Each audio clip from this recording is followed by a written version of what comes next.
Zimbabwe says 15 of its nationals have been killed after being recruited to fight for Russia in its ongoing war with Ukraine, with more than 60 still trapped on the front lines.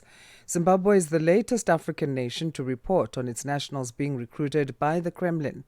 According to the Ukrainian government, as of last month, about 2,000 young Africans from 36 countries are currently fighting in the Russian army in this war. A report by Inpact, a Geneva-based organization that has investigated the Russian recruitment network, has revealed the existence of online recruitment networks coordinated by the Russian Federal Security Service that lure these young men with the promise to continue their studies or with the promise of a well-paid job, unaware that they would be forced into the war. For more on this development, Tendai Mbanje, governance and election expert at the University of Pretoria, joins us now on the line. Tendai, good morning and thank you for making time to talk to us. Good morning, Asanda, and good morning to all your listeners.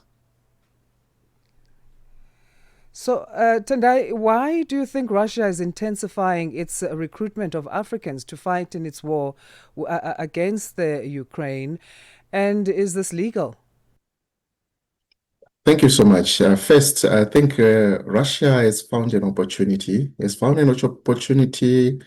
Because Africans, particularly those in Zimbabwe and other countries that are facing, that are becoming hubs of recruitment, is because poverty is driving our citizens into desperation.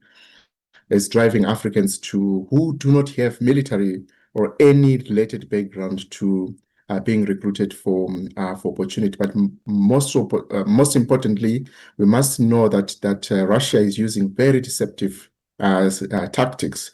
These are recruited not as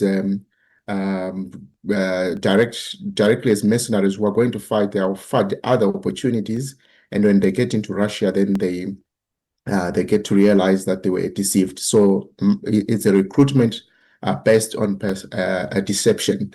But most importantly, you asked about the legality of this act. I think it is clear that deception and recruitment practices are illegal. Illegal is a violation of international law. There are provisions in the Geneva Conventions which prohibits recruitment of foreign nationals into armed conflict without their government's consent. So this is a direct breach of these provisions in the Geneva Conventions. And also, it raises also concerns. I think South Africa has been very loud on this in terms of packaging it as a human trafficking act. Because these are certainly African citizens who are being trafficked, deceived, offered a different opportunity, yet they are being recruited for war.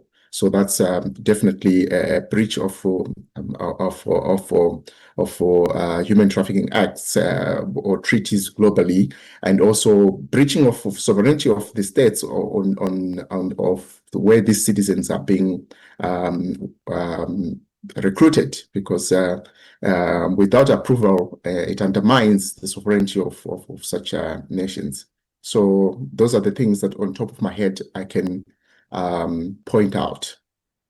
Anger has also been triggered in countries like Ghana, like Kenya, and South Africa also, which you mentioned in terms of how it's responded.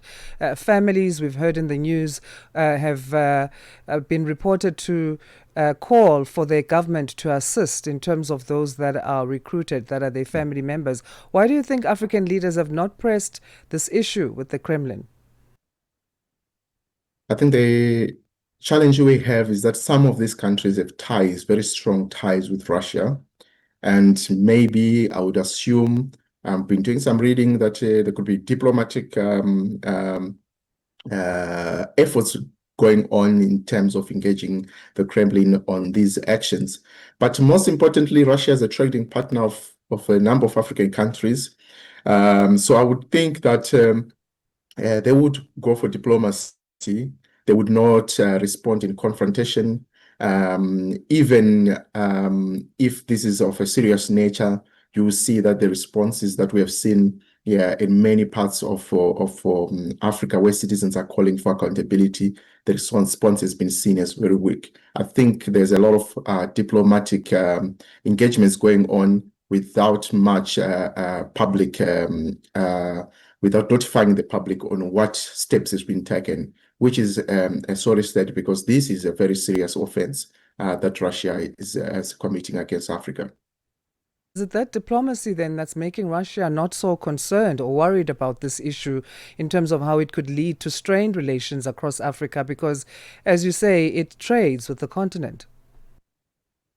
Yes, I think also Russia is capitalizing an opportunity where it is a time where US and Western influence is somewhat shrinking in Africa, whether in terms of aid, whether it's in terms of cooperation.